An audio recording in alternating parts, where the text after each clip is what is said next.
So, Paul, you help businesses be able to sell their business.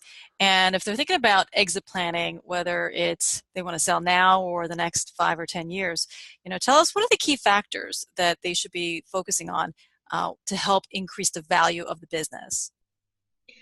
Yes.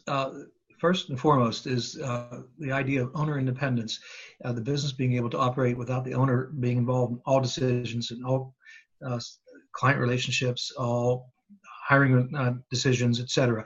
Um, that takes time.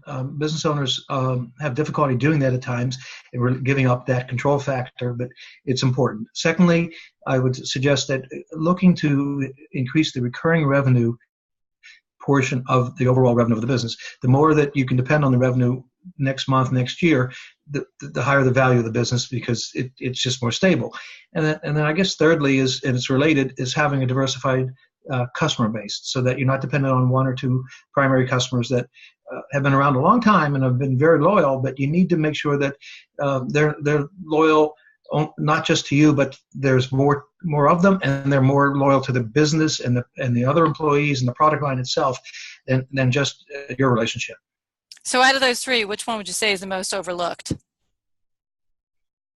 Um, Probably the owner independence because it is the most difficult to actually do.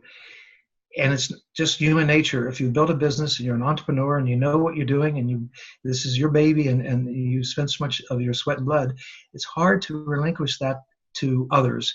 And you just have to force the issue. So it's the one that doesn't get accomplished very often. I hear you. I see that all the time when I work with clients. And I'm curious with our viewers watching, I want to ask everybody to comment and share your opinion. As far as what you talked about, I think it really reflects on how people are working in their business so much. And that's, kind of lends itself to having the business depend on you, right? That you're the core driver of that business growth. So I'm just curious from our listeners and our viewers, how often do you work on your business rather than in it? And if you could share that in the comments and then tell us what exactly do you do when you work on your business? This will be interesting to see everybody's input.